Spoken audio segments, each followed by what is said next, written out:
And welcome back to Comcast Newsmakers. I'm Steve Swat. My guest this segment is Kim Spina, who is a candidate for the Stanislaus County Board of Education. Thanks for being with us. Thank you, Steve. Let me ask you, you're currently on the Modesto City School Board. Correct. And you want to jump to the county board. Why the move?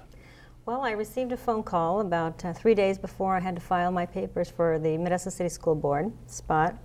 And somebody asked me to run. They said that Zella Garrett, who'd had the seat for 33 years, was not going to run again. And would I consider it? By the end of the day, I'd heard from 10 different people encouraging me to run for the county board. So I thought, well, I checked into it. I talked to my husband, and I thought, yeah, this would be a really wonderful thing.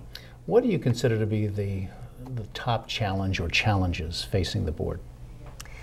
Well, I think that it's reaching every child, making sure that every single child, no matter their background, no matter where they come from, that they have a chance to be successful in life, that somehow we can open up their minds and bring them all up so that they can be productive citizens and contribute as adults. Are there some problems in that regard right now that you think need solving? Well, I think that absolutely. The county is unique in that it reaches special education kids, alternative education kids, which are the at-risk kids.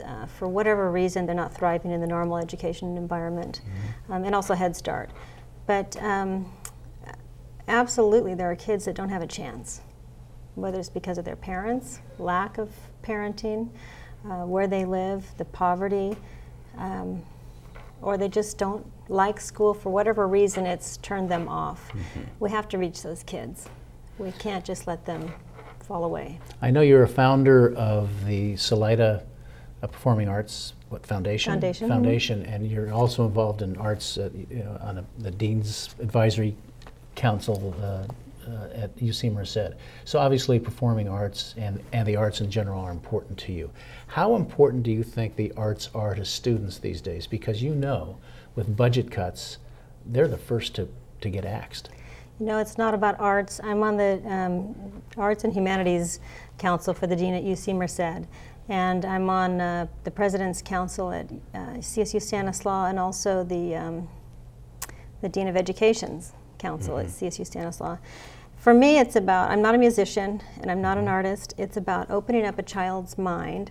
How are we going to change these children or help them even further to get a good education? And I believe that we're going to do that through, well, for one way is by playing a violin at an early age. When you play a violin, you use both sides of your brain at the same time, which is very unusual. When you learn to play music, if you're in a band or an orchestra, you learn to be civil, you learn to be respectful, you learn to pay attention because you don't want to be the one that's not ready when you hear your cue. It helps you to read, it helps you with math.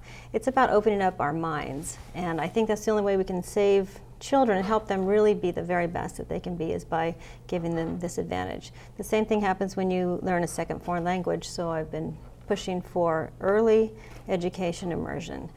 Kindergarten or before, we should learn a second language, any second language. It creates synapses in our minds, in our brains, that if you learn a second language by the time you're 5, by the time you're 12, you could learn 5 or 6 languages very easily, reading, writing, and being articulate and speaking that language. So why aren't we doing those things? That's why I started the foundation, and that's why I push for these different things that shouldn't be so outlandish or unusual.